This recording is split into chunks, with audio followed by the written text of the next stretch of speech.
व्यास जी भगवान की जय।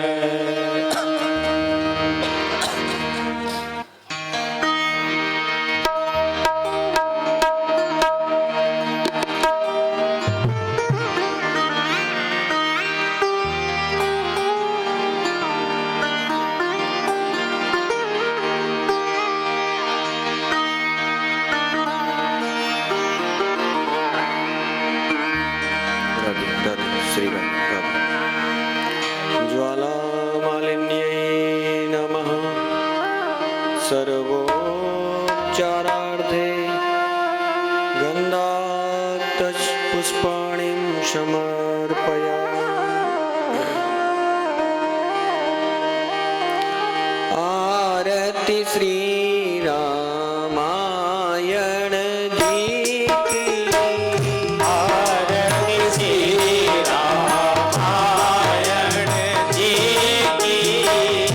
तीरथ तले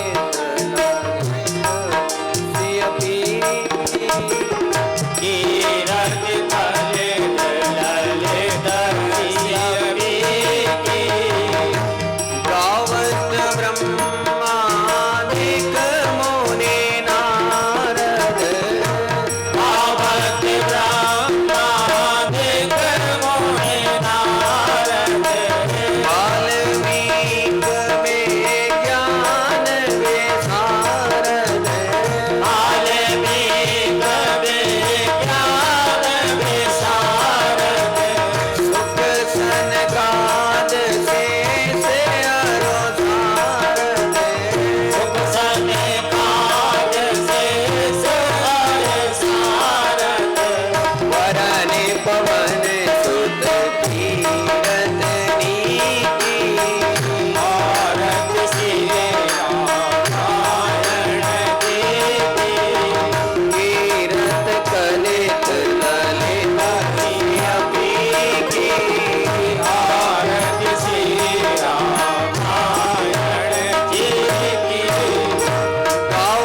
शंकर भगवान की जय। श्री हनुमंतलाल जी महाराज आज की जय। राधा कृष्ण भगवान की जय। सदगुरुदेव भगवान की जय। जय जय श्री सीताराम जय जय श्री राधे श्याम।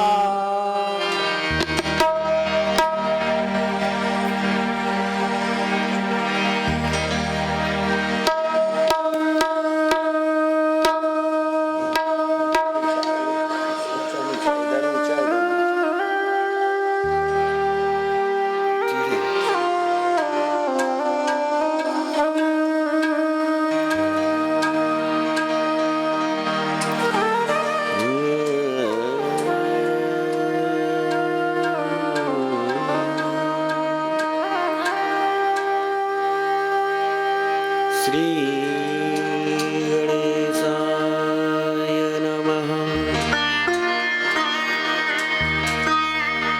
अज्ञानतिमिरान्धस्य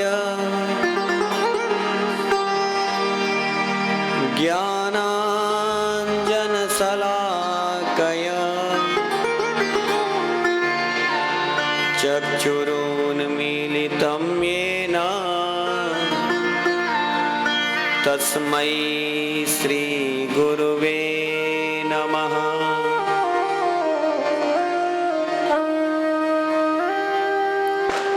अखंडानंद संबोध पूर्तये ब्रह्ममूर्तये सुधास्मित समाश्लिष्ट नेत्रांत स्फूर्तये नमः।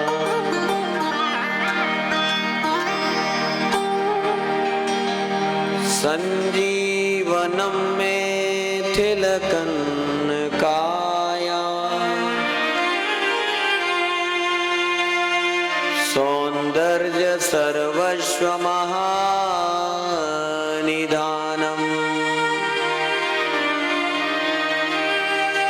शशांक पंकेरुहयो समानम् रामस्य वन्दे रमणीयमास्यम्।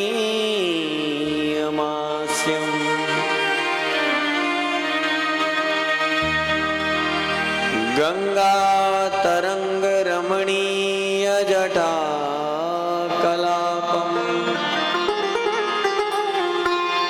गौरी निरन्तरविभूषितवामभागम् नारायण प्रियमनङ्गमदापहारम् वाराणसीपुरपतिं भज विश्वनाथम्।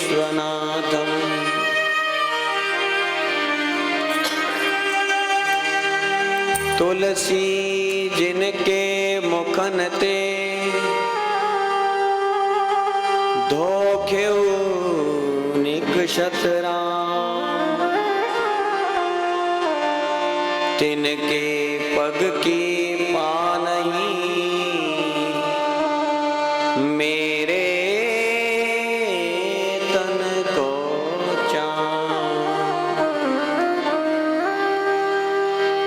रसना मेरी लाडली ले हो लाडलोना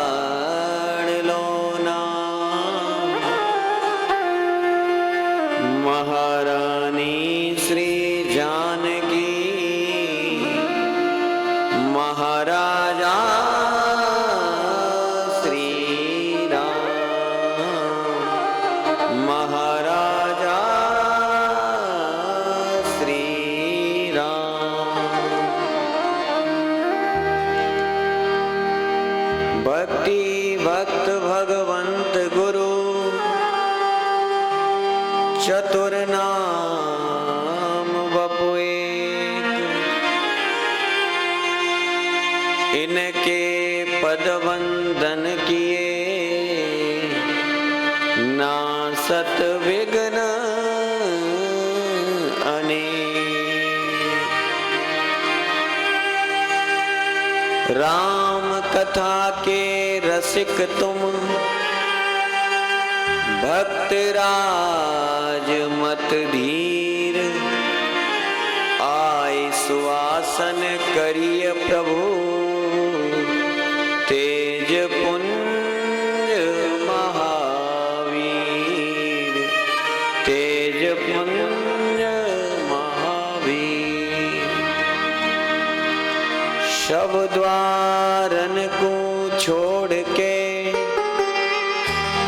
मैं आया तेरे द्वार, श्री मिथिलेश की नंदनी, मेरी ओर निहार, मेरी ओर निहार। आइए मन और वाणी को पवित्र करने के लिए सबसे पहले 2 बार भगवान नाम संकीर्तन हम उच्चारण करें, फिर भगवान की पावनमयी ललित लीलाओं कथाओं में हम सब लोग प्रवेश करेंगे। सभी मेरे साथ बोलें।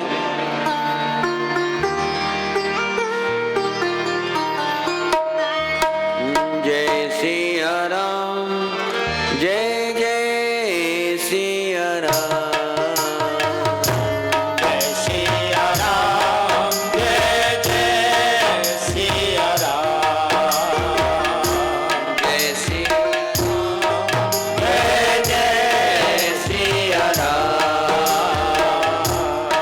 सिया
नंद भगवान की जय। वृंदावन बिहारी लाल की जय। अवध बिहारी भगवान की जय। गौरी शंकर भगवान की जय। बलदाऊ जी महाराज की जय। उड़िया बाबा जी महाराज की जय। सदगुरुदेव भगवान की जय। हनुमंत लाल जी महाराज की जय। जय श्री सीताराम, जय जय श्री राधे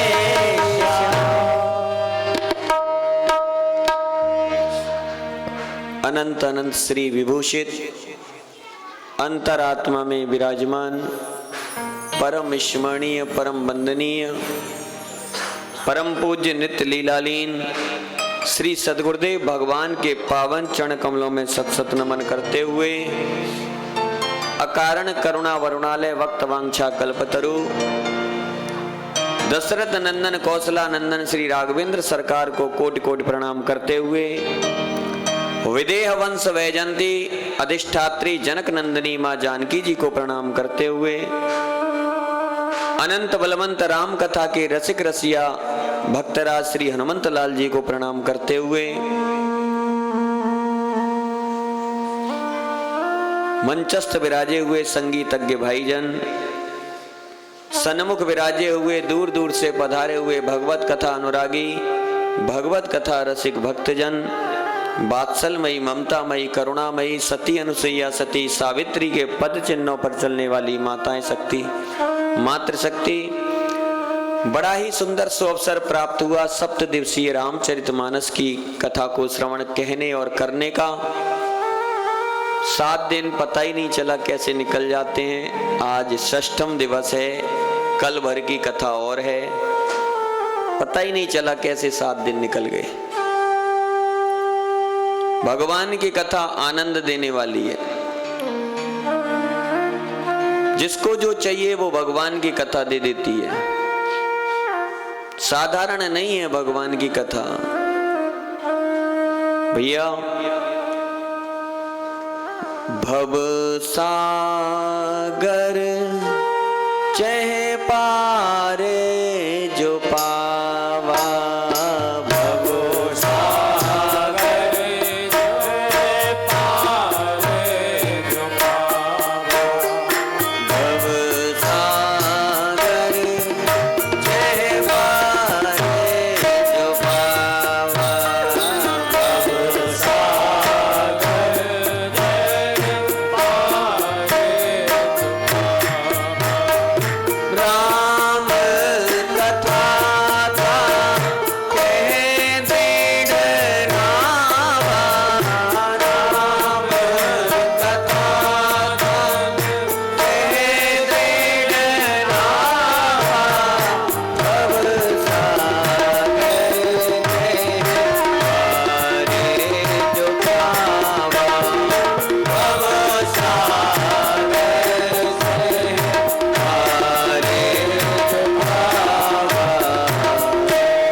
सागर चह पार जो पावा, राम कथा ताके दृढ़ नावा।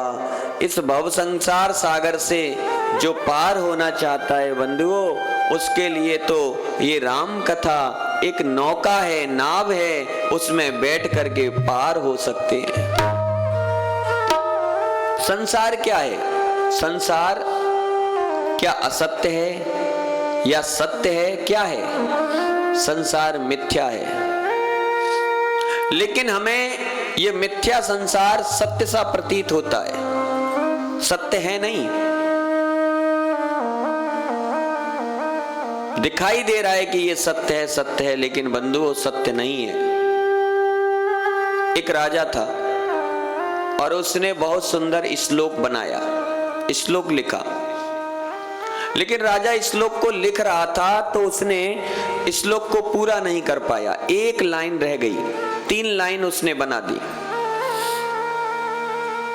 राजा ने 3 लाइन श्लोक की तैयार कर दी। श्लोक था चेतो हरा युवतया सुहृदो न कूला, शतवांदवा प्रणय गर्वस्य वृत्या, गर्जन्ति दंत निवहस तरला तुरंगा। इतना लिखा। इस श्लोक का अर्थ है, राजा कहता है चेतो हरा युवतया सुहृदो न कूला, मेरे पास जो मेरी रानियां हैं, पटरानियां हैं, चेतो हरा युवतया, युवतियां वो चित्त को हरण करने वाली इतनी सुंदर सुंदर है। और सुरदोनुकूला मेरे अनुकूल है। सदबांधव मेरे बंधु बांधव भाईजन मित्रजन जो भी हैं वो भी सब मेरी बात को मानते हैं, मेरे अनुकूल हैं। गर्जंत दंत निवास तरला तुरंगा, मेरे पास बहुत बड़ा साम्राज्य है, धन है, दौलत है, प्रतिष्ठा है, सब कुछ है मेरे पास। और तो और हाथी घोड़े मेरी शान में चिंगार करते हैं, इतना मेरा वैभव है। ये बनाया श्लोक, लेकिन पूरा नहीं कर पाया। तो राजा ने अपने नगर में खबर भिजवाई, राज्य में जितने भी विद्वान हैं उनको बुलाया गया। सभी सैनिक मंत्री गए, बुला करके लाए, विद्वानों को इकट्ठा किया गया सभा में। एक विद्वान था, बहुत दयनीय स्थिति थी, गरीब था बेचारा, वस्त्र भी फटे हुए थे।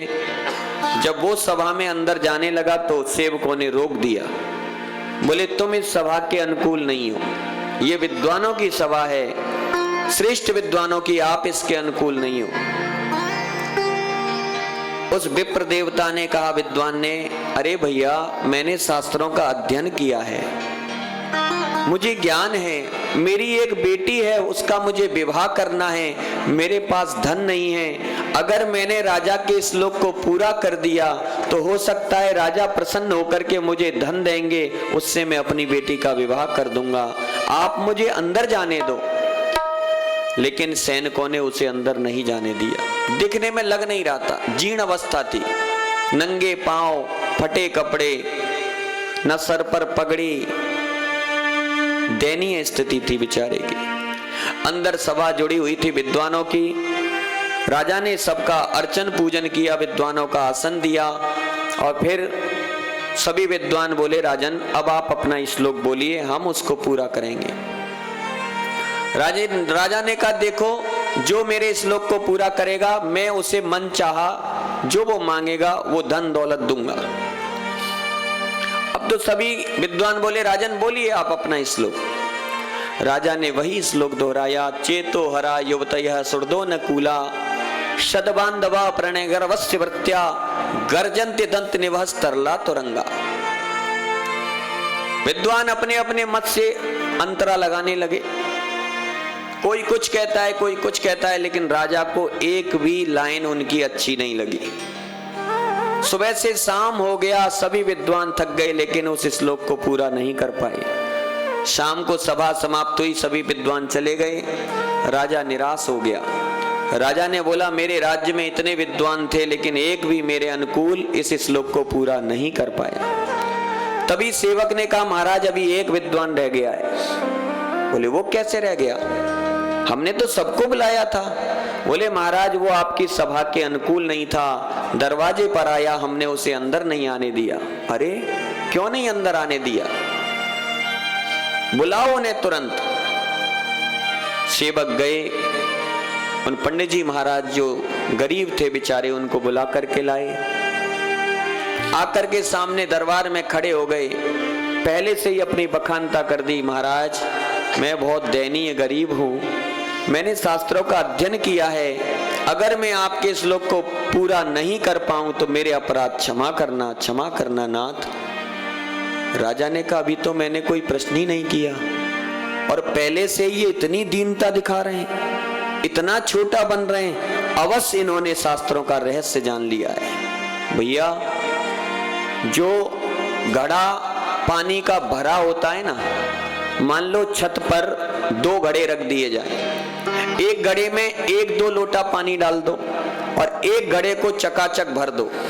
छोटी मोटी आंधी तूफान आएगा तो जो भरा हुआ घड़ा है वो उसको झेल जाएगा, लेकिन जिसमें कम पानी होता है वो कभी इधर लुढ़केगा, कभी उधर लुढ़केगा, कभी इधर लुढ़केगा, अंततः ऐसा भी होगा कि वो फूट भी जाएगा। तो जो कम विद्वान होते हैं वो ऐसे ही हल्ला करते हैं, मैं करूंगा पूरा, बताओ महाराज बताओ। लेकिन जो पूर्ण होता है उसकी पंडित जी की जैसी स्थिति हो जाती है, महाराज मेरे अपराध क्षमा करना। राजा ने कहा, अरे विप्र देवता, आप ऐसा क्यों बोल रहे हैं, विराजिए। वो नीचे ही बैठने लगा। राजा उठ के आए, उठा करके ऊपर बिठाया। जैसे सभी विद्वानों का पूजन अर्चन किया, उसी तरीके से उनका पूजन किया। फिर कहा, महाराज अब मैं आपको श्लोक बताता हूं। राजा ने बोला, चेतो हरा युवतया सुरदोन कूला शतवांधवा प्रणय गर्भस्य वृत्या गर्जन्ति दंत निवहस तरला तुरंगा। इतना कह करके जैसे ही राजा बंद हुए, वो पंडित जी महाराज बोल पड़े, सम्मी नलेर नयनयोर नहीं किंच दस्ती। राजा खड़े होकर के पैरों में गिर गए। महाराज धन्य हैं आप, आपने मेरी आंखें खोल दी। देखो, राजा ने कहा था मेरे पास युवतियां हैं, बंधु बांधव हैं, धन दौलत है, ऐश्वर्य है, कीर्ति है, प्रतिष्ठा है, हाथी घोड़े चिंगार करते हैं मेरी शान में।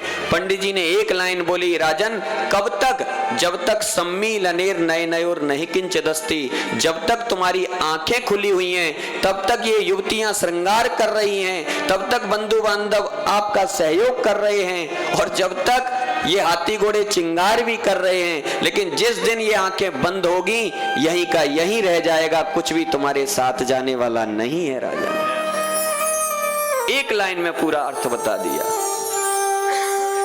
इसलिए संसार सत्य नहीं है। जो आप वैभव ये सब देख रहे हो, ये सत्य नहीं है। सत्य है भगवान की कथा। व्यक्ति मर जाता है तो घर वाले भी कहते हैं जल्दी निकालो बाहर, कहते हैं ना, जल्दी उठाओ, मिट्टी खराब हो जाएगी, जल्दी उठाओ। और तो और जिस पत्नी को निरंतर चिंता रहती है अपने पति की, अगर पति खत्म हो जाए तो वो कहां तक रोती है, पत्नी मकान तक और समाज शमशान तक, बेटा अग्निदान तक, लेकिन भैया तुम्हारा भजन भगवान तक। पत्नी मकान तक, समाज शमशान तक, बेटा अग्निदान तक, और आपका भजन, आपका ये साधन भगवान तक जाएगा। इसलिए ये बड़ा सुंदर अवसर मिला है। इन चार लोगों ने बड़ी सुंदर, हर वर्ष ये कहीं ना कहीं कथा कराते हैं, आपका जीवन धन्य करते हैं, हर जगह सुनाते हैं कथा। इसलिए आनंद लेना चाहिए। अब 2 दिन की बात है, कथा का आनंद लें। आइए कथा की ओर चलें। कल हमने कथा कहाँ छोड़ी थी? हाँ, एक ही है वो बेचारे, वो याद रखते हैं, पंडित जी महाराज। हाँ, कहाँ छोड़ी थी? मिथिला। मिथिला में प्रवेश अवराई पर निवास दिया है। विश्वामित्र बाबा के साथ राम लक्ष्मण अमराई पर बैठे हैं। समाचार मिथिलाधिपति जनक जी को पता चला। विश्वामित्र महामुनि आए,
समाचार मिल गया जनक जी को कि विश्वामित्र बाबा पधार चुके हैं, जनकपुर में प्रवेश कर चुके हैं। गदगद हो गए। विप्र समाज को लेकर के, सैनिकों को लेकर के, अपने मंत्रियों को लेकर के गए, प्रणाम किया है। विश्वामित्र बाबा ने जनक जी को देखा, अपने नजदीक स्थान दिया बैठने के लिए सुंदर। कुशल प्रश्न कहीं 12 कुशल क्षेम पूछा। विश्वामित्र जी बैठे हुए थे, वार्तालाप कर रहे थे। उसी समय बंधुओं दोनों राजकुमार राम और लक्ष्मण ये देखने गए थे। क्या देखने गए? ये फूल बगिया देखने गए। गुरुदेव की पूजा होगी, सुबह फूल की आवश्यकता पड़ेगी, तो जाकर के देखना है कि कहां पर कितनी दूर पर फूल बगिया है। दोनों राजकुमार देखने गए थे। ये सुजान शिष्यों का कर्म होता है कि गुरुदेव को कब क्या चाहिए पहले से ही व्यवस्था हो। राम लक्ष्मण दोनों फूल बगिया देखने गए। ये एक नियम है, रामचरितमानस सिखाती है। अब गुरुदेव ताक रहे हो पंखे की तरफ,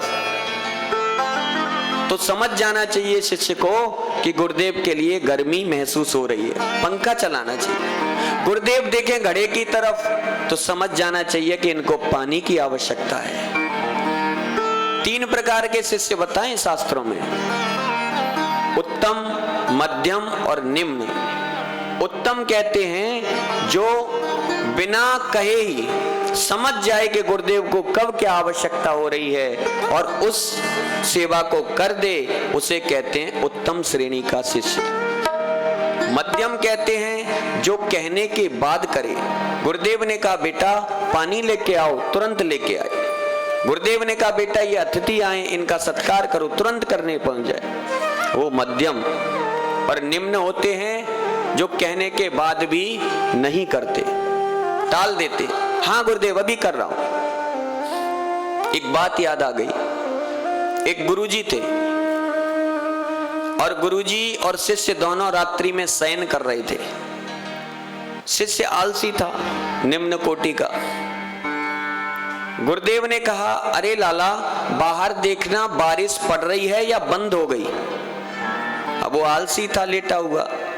उसने कहा गुरुदेव आपके तख्त के नीचे बिल्ली आई है बाहर से, और नीचे हाथ करके उस पे फिरा करके देख लो, हाथ अगर गीली होगी तो बारिश पड़ रही है और सूखी होगी तो समझ जाना कि बंद हो गई। गुरुदेव ने कहा इसने तो यहीं पे निर्णय कर दिया। दूसरा कहा गुरुदेव ने अरे ये लाइट ये बल्ब को बंद कर, अब आराम का समय, आराम करेंगे। बोला गुरुदेव आप अंधेरा करना चाहते हैं, दुनिया तो प्रकाश करना चाहती है, आप अंधकार अंधकार चाहते हैं। अरे आंखें बंद कर लो, अंधकार अंधकार ही नजर आएगा, क्यों बल्ब को बंद करा रहे। वहां भी कह दिया। गुरुदेव ने कहा अब सोने का समय हो गया, ये दरवाजा बंद करेगा कि नहीं, दरवाजा तो बंद कर। तो बोला गुरुदेव 2 काम मैंने कर दिए, 1 काम आप नहीं कर सकते। 2 काम मैंने कर दिए। गुरुदेव ने कहा चल ठीक है सुबह बताएंगे। प्रातः काल हुआ, प्रातः काल स्नान ध्यान करके गुरुदेव ने कहा अरे लाला इधर आ। बोले हाँ। बोले जा बाजार में हलवाई की दुकान से गरम गरम जलेबी लेके आ और ठाकुर जी का भोग लगाना है, बस। बोले जल्दी से जा, गरम गरम लेके आना, ताजी ताजी, और एक काम करना भोग लगा करके उसे पा लेना, जा। तुरंत बोला गुरुदेव मैंने रात आपका दिल दुखाया था, आपकी आज्ञा का पालन नहीं किया, आप नाराज थे। अगर मैंने चौथी आज्ञा का पालन नहीं किया तो शायद आप क्रोध करने लग जाओ, इसलिए ये आज्ञा तो मैं अवश्य ही पालन करूंगा, जलेबी लेके आऊंगा और भोग लगा के पालूंगा।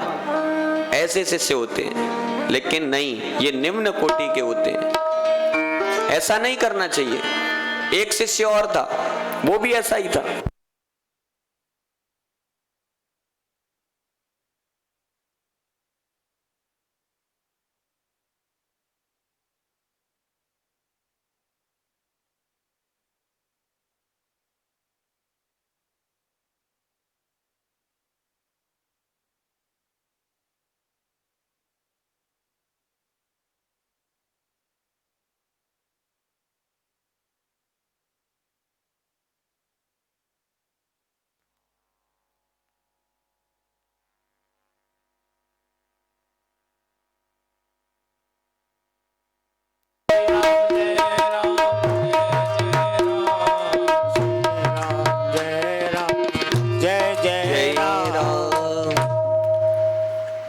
शिष्य और था, एक गुरुदेव का एक शिष्य था। गुरुदेव ने कहा बेटा तुम बाजार जाओ और देखो ठाकुर जी का भोग लगाना है, रसगुल्ले लेके आओ, रसगुल्ले ले आओ और देख के लाना, अच्छे लेके आना। उसने कहा ठीक है गुरुदेव। बाजार में गया, रसगुल्ले वाले की दुकान पर जाकर के बोला रसगुल्ले कैसे दिए? बोले 1 रुपए के 4। उस समय 1 रुपए के 4 आते थे। बोले ठीक है दे दो। रसगुल्ले आए। अब जैसे ही हाथ में आए रसगुल्ले, आहा पानी आ गया मुंह में। फिर मन में सोचा गुरुदेव ने कहा था कि देख के लाना, तो एक रसगुल्ला उठाया और पा लिया। बोला बड़ा स्वादिष्ट है ये तो। और भैया रसगुल्ला तो मिठाइयों का राजा है, वैसे ही स्वादिष्ट होता है। फिर 3 रसगुल्ले लेकर के चला। अब रास्ते में वो दोने को देखता हुआ जा रहा है। फिर बोला नहीं नहीं, गुरुदेव कहते थे कि 1 2 3 की गिनती खराब होती है, अशुभ होती है। तो उसने कहा ये 3 रसगुल्ले लेके जाऊंगा तो गुरुदेव कहेंगे 3 क्यों लाया? तो एक और उठा के उसे भी पा गया। अब 2 रसगुल्ले लेके आगे चला। थोड़ी और आगे चला, फिर मन में आया कि गुरुदेव ये रसगुल्ले मंगाए हैं तो मंगाने के बाद भोग लगाएंगे और भोग लगाने के बाद एक रसगुल्ला तो मेरे बट में आएगा ही, मुझे देंगे ही। तो एक रसगुल्ला और खा गया, 3 रसगुल्ले खा गया। अब एक रसगुल्ला लेकर के आश्रम में पहुंचा, गुरुदेव को दिया। गुरुदेव ने कहा क्यों, 1 रुपए का एक ही आया था क्या? कि नहीं गुरुदेव 4 आए थे 4। अच्छा फिर कहाँ गए? बोले आपने कहा था कि देख के लाना, तो एक तो मैं देखने में खा लिया। तो बोले फिर 3 कहाँ हैं? बोले आप कहते हो कि 1 2 3 का अंक अशुभ होता है, तो एक मैंने ऐसे खा लिया। बोले फिर 2 कहाँ हैं? बोले आप पूजा पाठ करने के बाद भोग लगाने के बाद एक मुझे देते ही वो मैंने ऐसे खा लिया। गुरुदेव को आया गुस्सा। बोले कैसे खा लिया? उसने चौथा उठाया और गप करेगा, बोले ऐसे खा लिया, ऐसे खा लिया। तो ये शिष्य नहीं होते जो गुरुदेव की संपत्ति को सपाचट करना चाहते, पर आजकल ऐसे ही होते नहीं। उत्तम श्रेणी का शिष्य आज राम जी की तरह, जैसे राम जी ने जाना कि कल गुरुदेव पूजा करेंगे, उन्हें पुष्पों की आवश्यकता होगी, तो राम जी और लखन जी पुष्प वाटिका को देखने गए, कितनी दूर पर है। ये राम जी से सीखना चाहिए।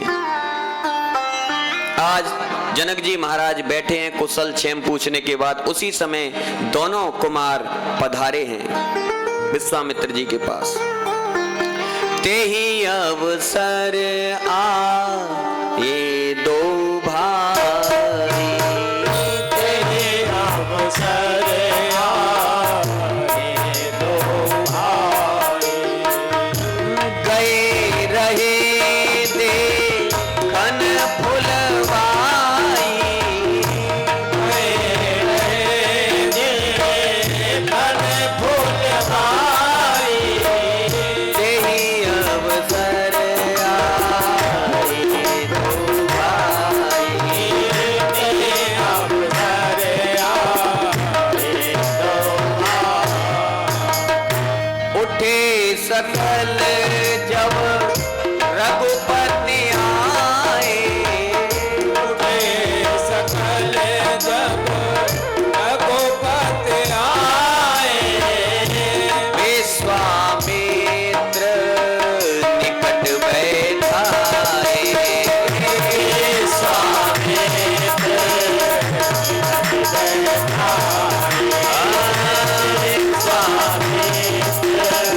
निकट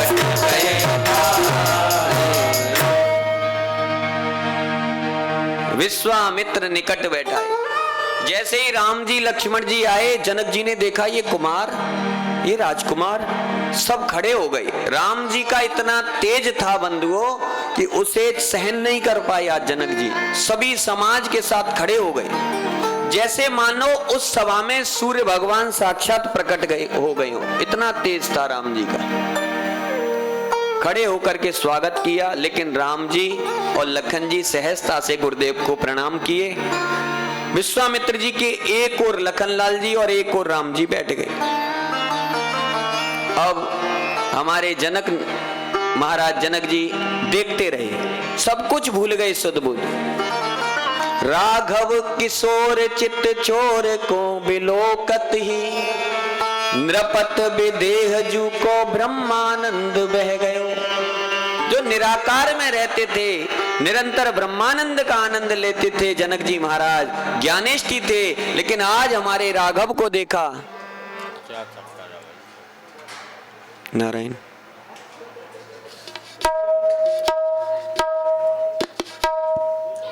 नारायण नारायण नारायण। जैसे ही राम जी को देखा है, देखते ही रह गए। आज उनका ब्रह्मानंद खत्म, साकार में आ गए जनक जी महाराज। भैया राम जी है ही ऐसे इतने सुंदर, राम जी की सुंदरता को कौन पहुंच सकता है। एक धनुर्दास था, धनुर्दास ये भगवान का भक्त तो था लेकिन व्यसनी था। रंगनाथ भगवान की सवारी निकल रही थी, सवारी भगवान की। ये धनुर्दास उस सवारी में, यात्रा में अपनी पत्नी के ऊपर छतरी लगा करके उल्टा चल रहा था। इसकी पत्नी बहुत सुंदर थी, उसके ऊपर छतरी लगा करके उल्टा चल रहा था धनुर्दास। महाराज जी ने ऊपर से देखा रथ से कि ये धनुर्दास को क्या हो गया, अपनी पत्नी के ऊपर छतरी लगा के चल रहा है, वो भी उल्टा उसे देखता हुआ। जब यात्रा समाप्त हुई, महाराज जी ने बुलाया धनुर्दास को सेवकों से। जब धनुर्दास आया तो महाराज जी ने कहा, क्यों धनुर्दास, आज भगवान की शोभा यात्रा निकल रही थी और तुमने ऐसा क्यों किया? तुम शोभा यात्रा में अपनी पत्नी के ऊपर छतरी लगा के उल्टे क्यों चल रहे थे उसे देखते हुए?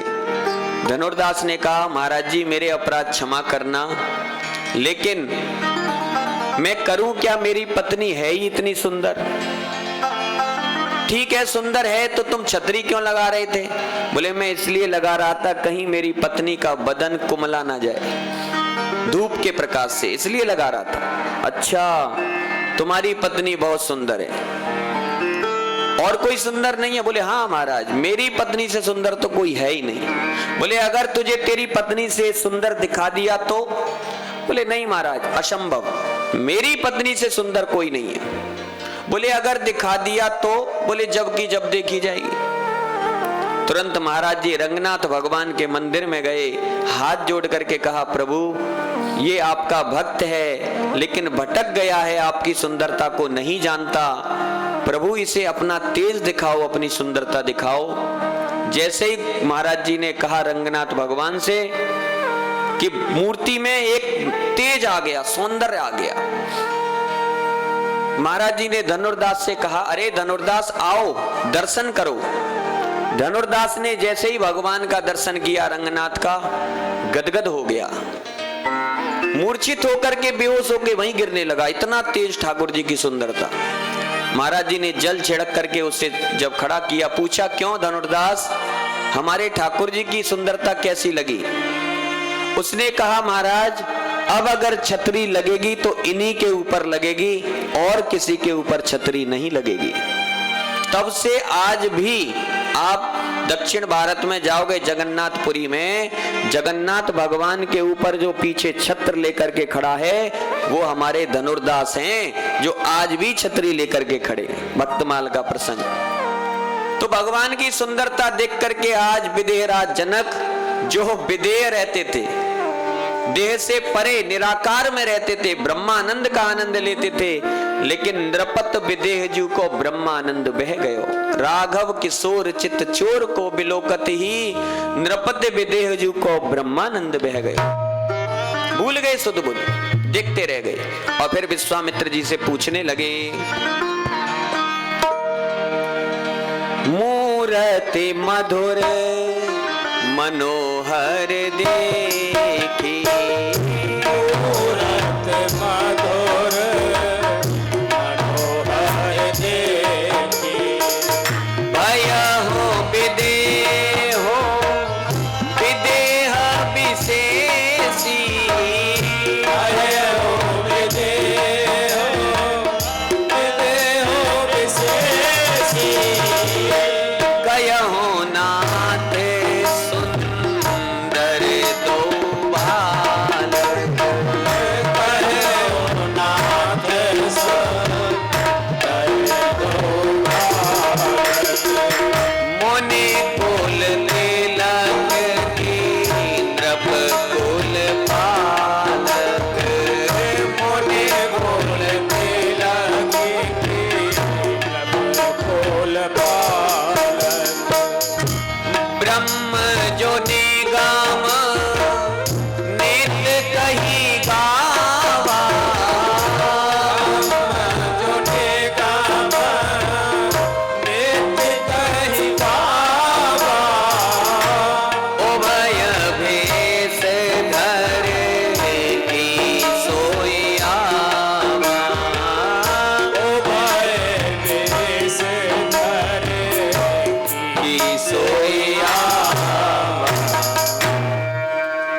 महाराज जनक जी ने विश्वामित्र जी से पूछा, गुरुदेव ये बालक कौन है? कहो नाथ सुंदर दो बालक, बड़े सुंदर हैं महाराज। ये मुनि कुल के तिलक हैं या किसी राजा के पुत्र हैं? कौन है ये नाथ?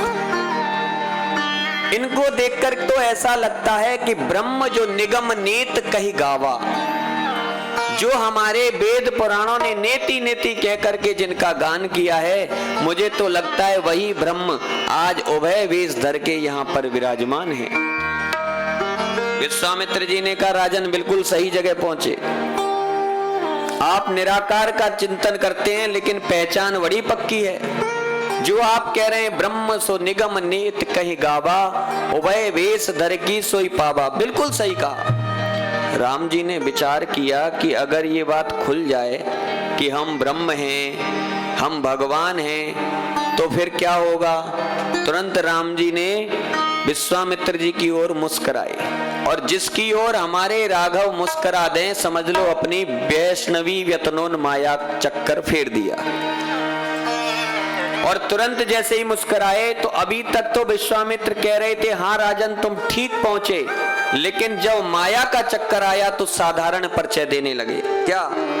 रघुकुल मणि दशरथ के जाए, रघुकुल मणि दशरथ के जाए, मम हित लाग नरेश पठाए, मम हित लाग नरेश पठाए, मम हित लाग नरेश पठाए।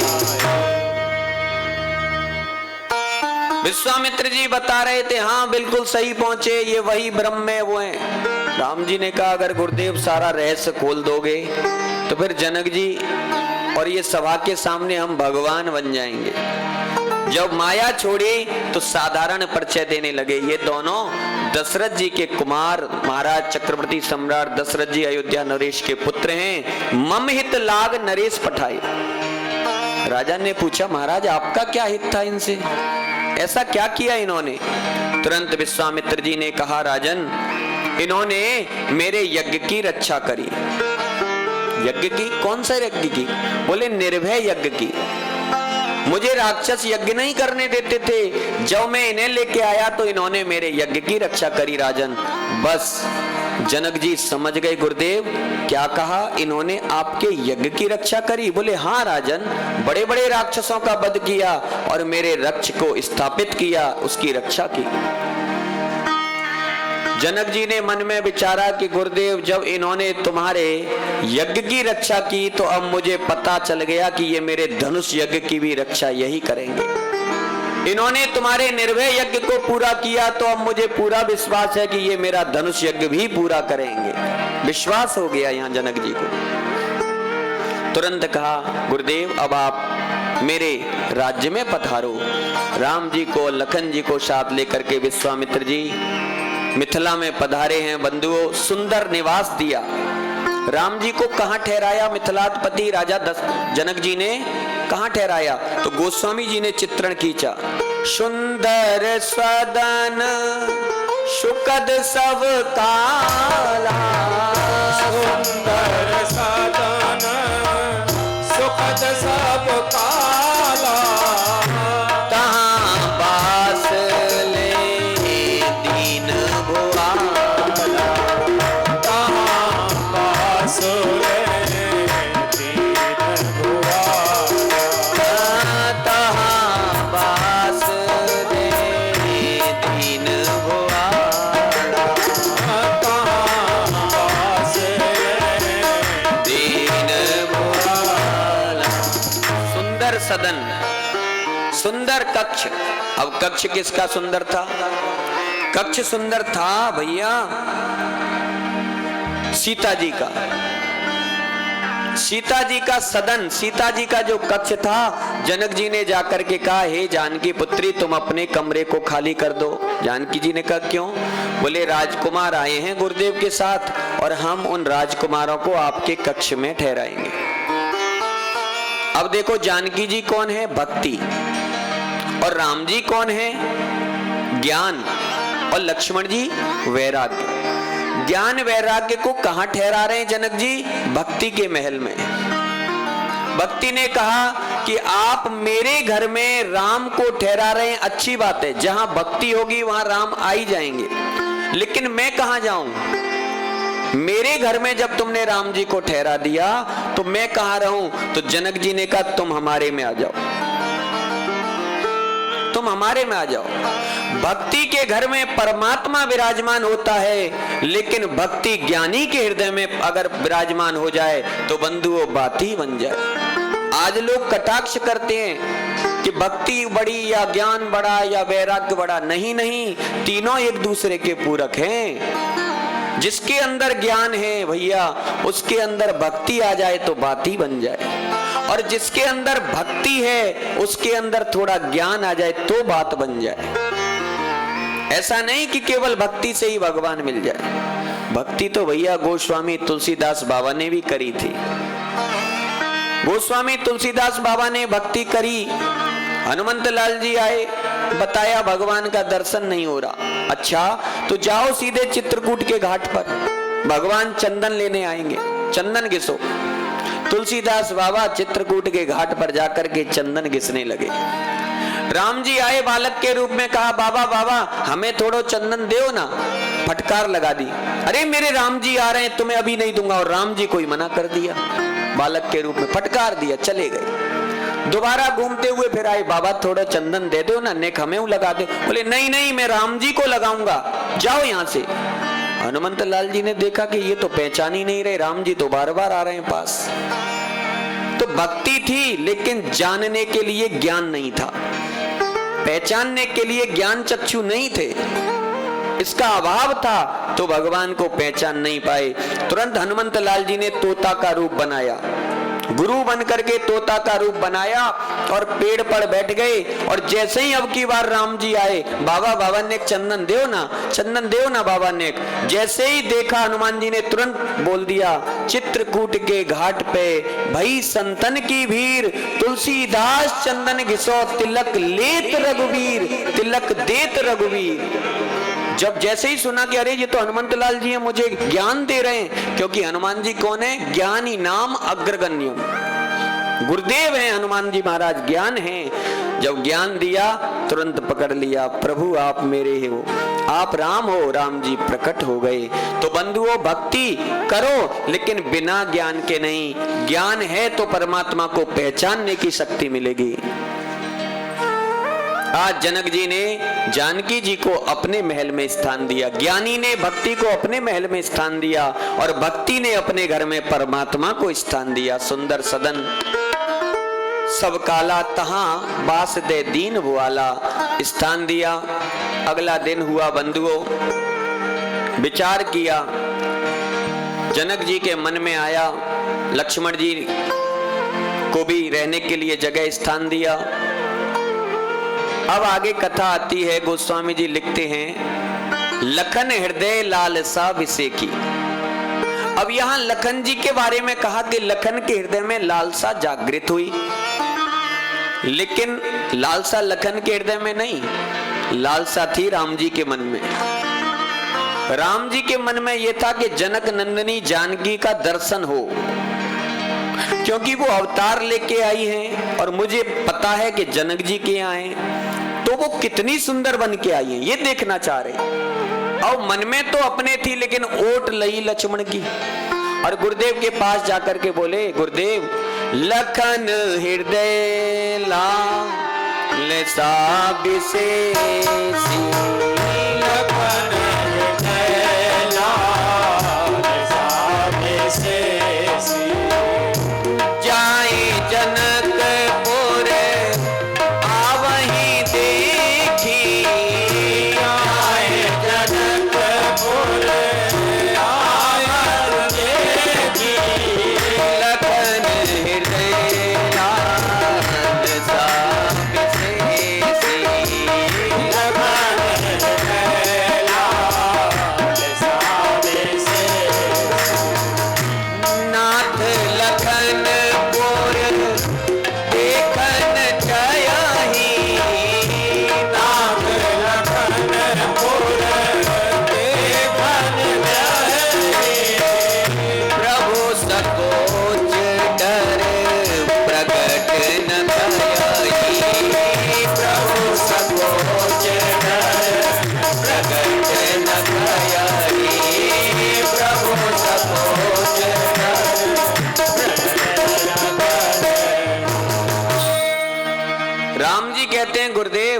लखन के हृदय में लालसा जागृत हुई। गुरुदेव ने कहा क्या क्या लालसा है राघव?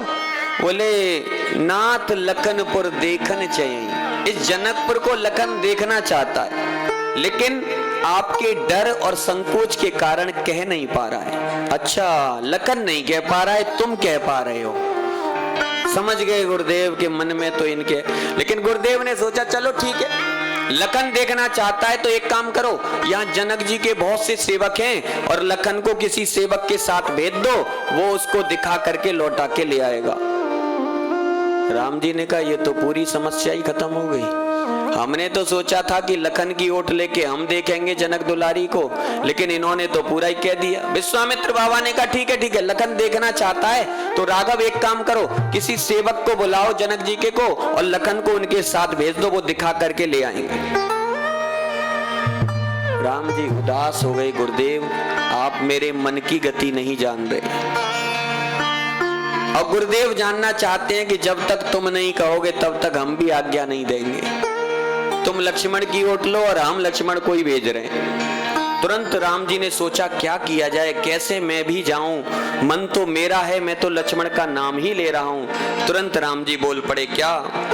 जो राउर में आयसो पावो,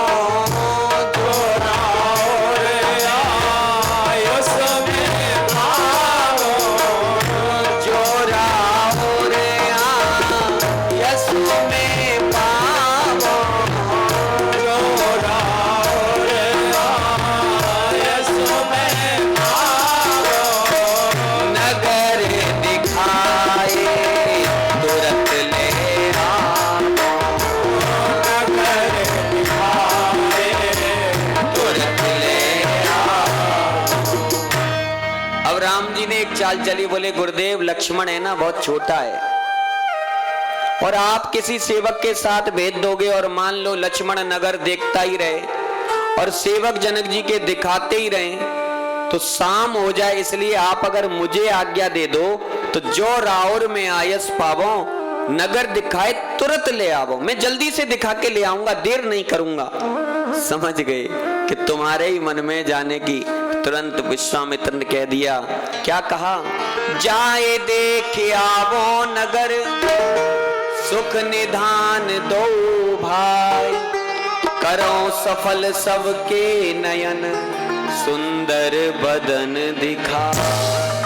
राघव जाओ, तुम्हारा मन है तुम दोनों कुमार जाओ और जाकर के नगर भी देखो, बल्कि जितने नगरवासी हैं उन्हें अपनी सुंदरता का, अपने स्वरूप का सुंदर दिखा करके उनके नेत्रों को सफल करो। राघव जाओ। दोनों राजकुमार आज जनकपुर की ओर चल दिए। मुनि पद कमल बंदी दो भ्राता,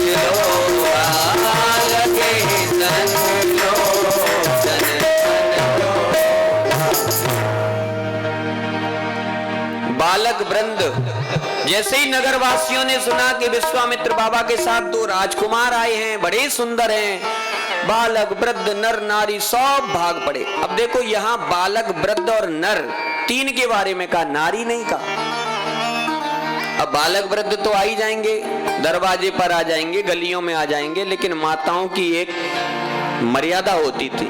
अब माताओं ने सोचा हम कैसे दर्शन करें। दोनों राजकुमार नगर में घूम रहे हैं, बेचारी छज्जे पर चढ़ गई। छज्जा जानते हो? हाँ जानते। छज्जे पर चढ़ गई। अब छज्जे पर चढ़ गई, लेकिन एक मर्यादा थी। क्या मर्यादा थी? कि घूंघट नहीं खोल सकती। तो ऐसे करके ऐसे देख रही है किधर से आ रहे। एक सखी बोली इधर देख, इधर से तो नहीं आ रहे। और दोनों राजकुमार गलियों में घूम रहे हैं, सखी गली गली घूमे ले अवध के किशोर। सखी गली गली घूमे अवध के किशोर। सखी गली गली घूमे रे अवध के किशोर। सखी गली गली घूमे अवध के किशोर। इनके देखन खातिर मच गया मिथिला में शोर। इनके देखे खातिर मच गया मिथिला में शोर।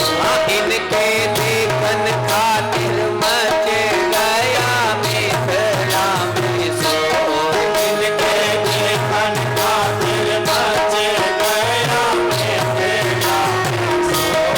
सखी गली गली घूमे रे अवध के किशोर। सखी गली गली घूमे अवध के किशोर।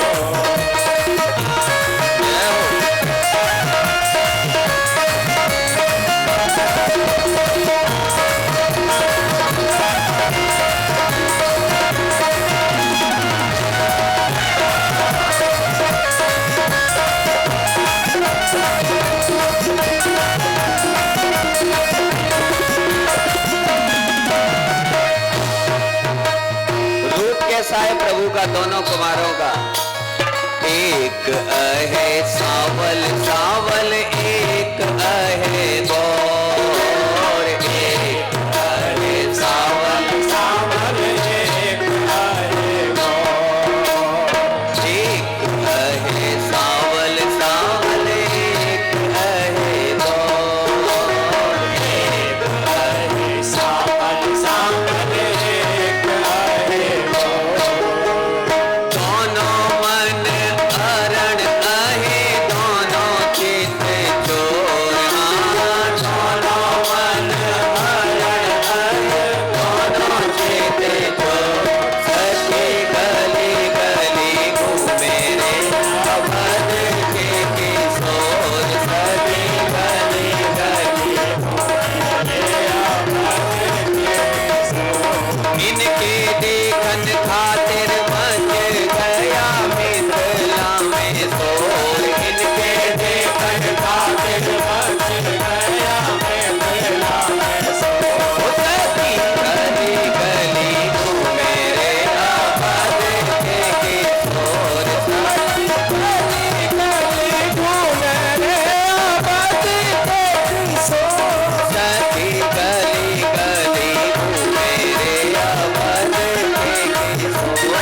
सखी गली गली घूमे अवध के किशोर। राम जी लक्ष्मण जी गली गली में घूम रहे हैं। सखियां देख रही हैं, अरे सखी बड़े सुंदर दिखाई दे रहे हैं, लेकिन ऊपर से दिखाई नहीं दे रहे हैं। अब नीचे वालों को तो दिख रहे हैं, पर ऊपर से तो केवल मस्तक दिख रहा है। सखियों ने सोचा इनको कैसे देखा जाए, तो सखी फूल बरसाने लगी। बोले जब हम फूल बरसाएंगे तो हो सकता है ये फूल की देख के ऊपर देखे। पांच मंजिला से दिखे केवल मस्तक के कोर। पांच मंजिला से दिखे केवल मस्तक के कोर। सखी फूल बरसावे ताकि ताके हमरी ओर। सखी फूल बरसावे ताके ताके हमरी ओर। सखी फूल बरसावे ताकि ताके हमरी ओर। सखी फूल बरसावे ताके ताके हमरी ओर।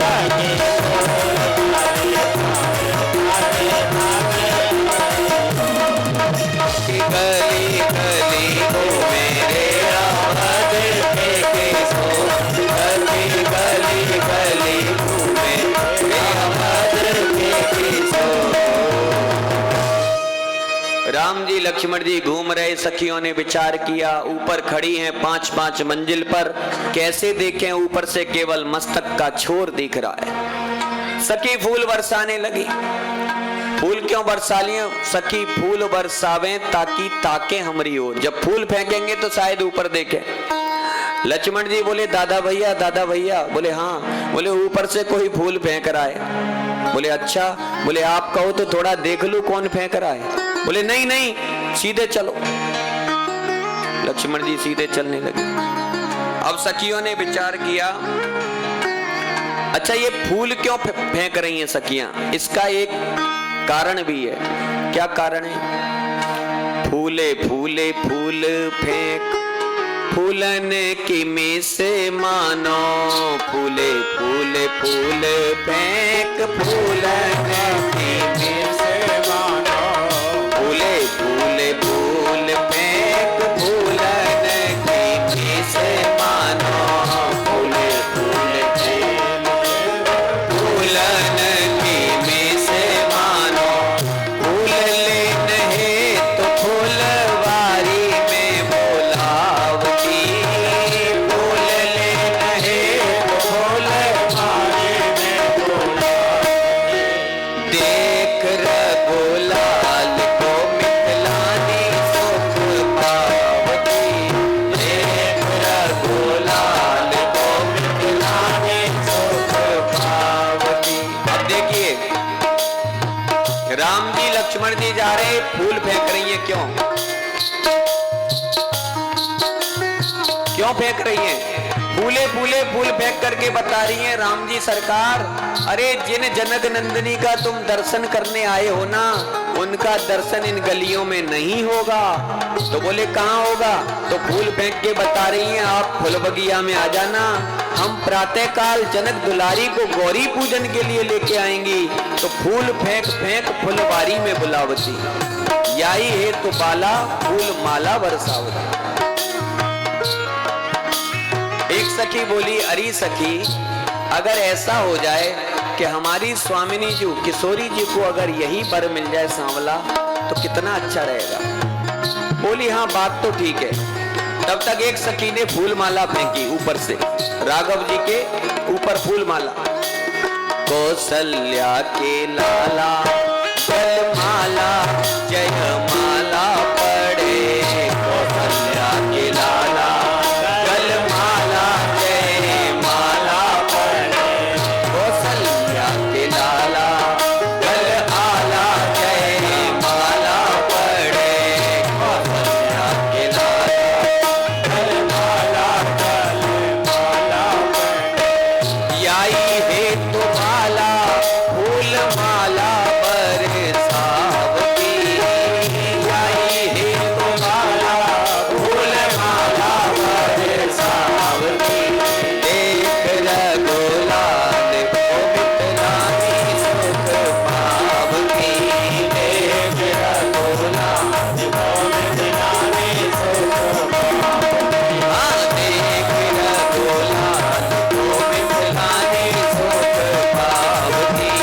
देख रघुलाल को मिथिलानी सुख पावती। हाँ देख रघुलाल को मिथिलानी सुख पावती। देख रघुलाल को मिथिलानी सुख पावती।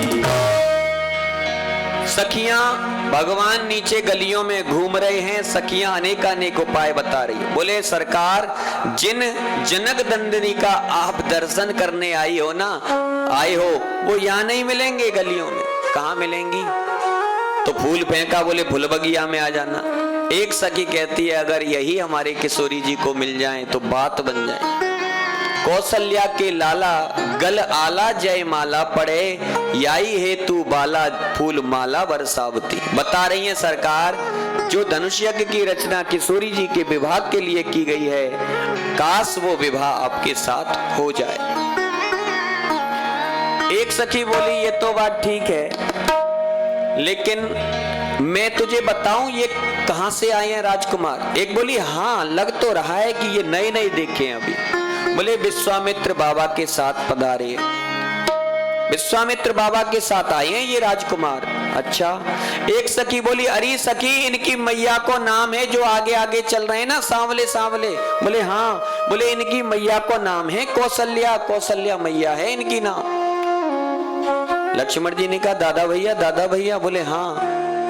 बोले कोई बड़ी मैया का नाम ले रहा है, अगर आप कहो तो मैं ऊपर देख लूं। बोले नहीं लक्ष्मण सीधे चलो, मर्यादा में है राम जी। फिर दूसरी सखी बोली अरे सखी तुझे कुछ नहीं पता, ये जो पीछे पीछे छुटके कुमार चल रहे ना गौरवर्ण के, इनकी मैया को नाम सुमित्रा है, सुमित्रा। लक्ष्मण जी बोले दादा भैया अब तो मेरी मैया को नाम ले रही हैं, आप कहो तो मैं देख लूं। बोले नहीं लक्ष्मण सीधे चलो। बार बार कोशिश कर रही हैं सखियां, लेकिन राम जी नगर में घूम रहे हैं पर ऊपर दर्शन नहीं दे रहे। बहुत उपाय किए सखियों ने। सखी है देखो ना, एक सखी कहती है अरे सखी तू नीचे काम काज क्यों कर रही है, जल्दी से ऊपर आ और देख सुंदर राजकुमार गली गली में घूम रहे हैं, आज अपने नेत्रों को सुफल कर ले इनका दर्शन करके। तो वो सखी कहती है सखी देखो ना दोनों भैया सांवल गौर, सखी है देखो ना दोनों भैया सांवल गौर, सखी है देखो ना दोनों भैया सांवल गौर, सखी है देखो ना दोनों भैया सांवल गौर, दोनों भैया सांवल गौर, सखी है देखो ना दोनों भैया सांवल गौर। एक कह रही है सखी ये विश्वामित्र बाबा के साथ आ रहे थे तो मैंने देखा था। बोले अच्छा कैसे देखा? बोले विश्वामित्र बाबा आगे आगे चल रहे थे, ये दोनों पीछे पीछे। सुवन के आगे आगे बक्सर वाले बाबा सखी है, सुवन के आगे आगे बक्सर वाले बाबा सखी है, सुवन के आगे आगे बक्सर वाले बाबा सखी है, सुवन के आगे आगे बक्सर वाले बाबा सखी है। वो सखी है देखो ना पीछे पीछे युगल किशोर, सखी है देखो ना सखी है देखो ना पीछे पीछे युगल किशोर, सखी है देखो ना।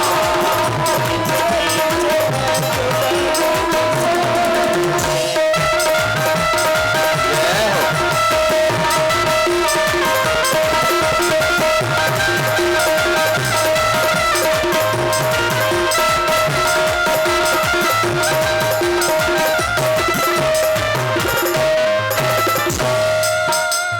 अब एक सखी बोली अरे सखी ये जितने सुंदर हैं ऐसी सुंदरता तो मैंने आज तक नहीं देखी, अब तक न देख ली हम ऐसी सूरतिया सखी है, अब तक न देख ली हम ऐसन सूरतिया सखी है, अब तक न दिख ली हम ऐसन सूरतिया सखी है, अब तक न देख ली हम ऐसन सूरतिया सखी है। देखो ना रैया के सूरतिया कठोर, सखी है देखो ना मनवा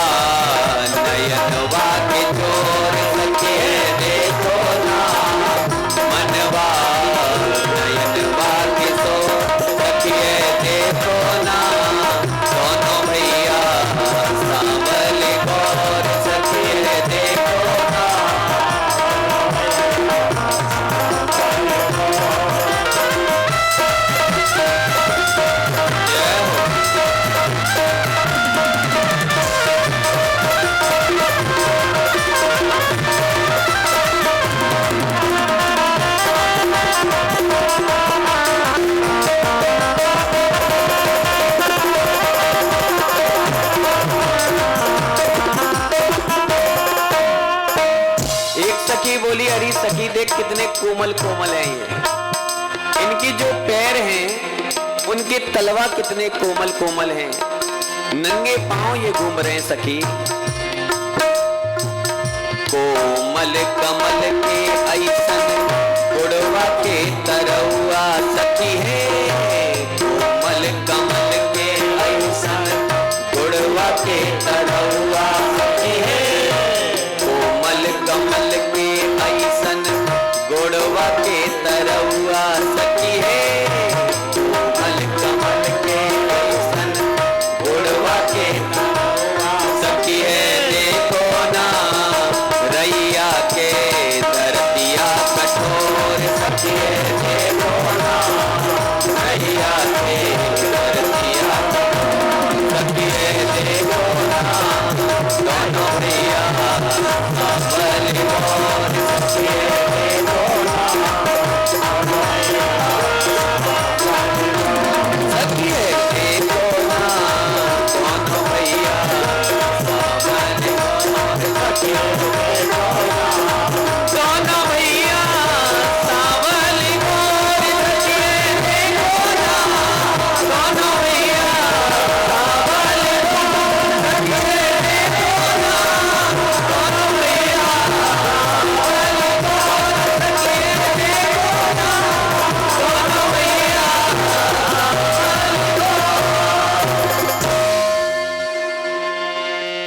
सखी निहाल हो गई देख करके ठाकुर जी को। गली गली में घूम रहे हैं राघव। चारों तरफ घूमने के बाद फिर ध्यान आया, अरे अब गुरुदेव के पास चलना चाहिए। हमने सब देख लिया, नगर भी देख लिया, अगर वापस नहीं गए तो गुरुदेव इंतजार करेंगे। तुरंत वापस आए।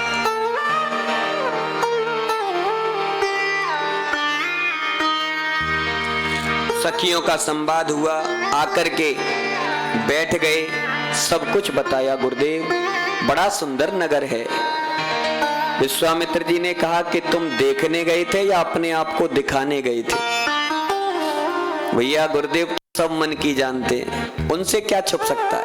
बोले राघव देखने गए थे या दिखाने गए थे, ये बताओ क्या करने गए थे? बोले गुरुदेव आप कैसे भी जान लो, कुछ देखने भी गए थे और कुछ दिखाने भी गए थे। बोले देखने क्या गए? बोले जिनको देखने गए अभी उनका दर्शन नहीं हुआ। तो बोले इसका मतलब तुम्हारा काम अभी अधूरा रह गया। तो बोले दिखाने गए? हाँ दिखाने गए, हमको सबने देखा पर हमने जिन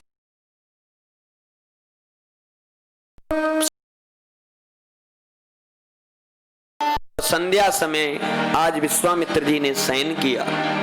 जैसे ही विश्वामित्र बाबा ने शयन किया, मेरे राघव ने जाकर के चरणों को दबाना प्रारंभ कर दिया।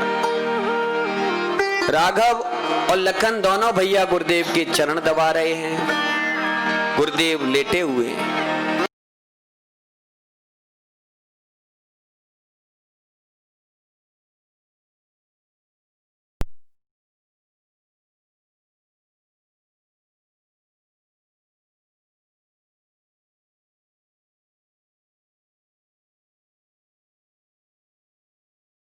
देखो नियम कितना अच्छा है। पहले दोनों भैया गुरुदेव के चरण दबा रहे, अब लखन जी अपनी भक्ति रखते हुए राम जी के चरण दबा रहे।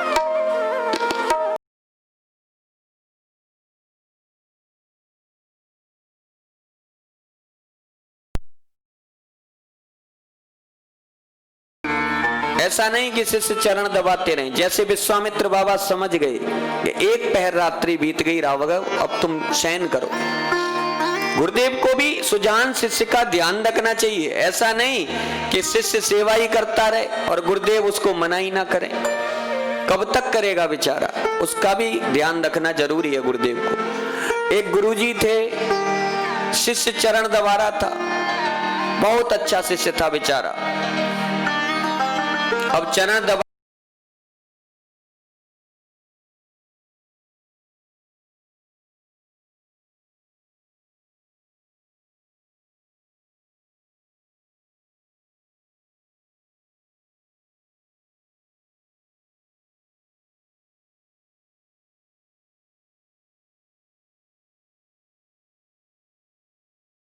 और निकला।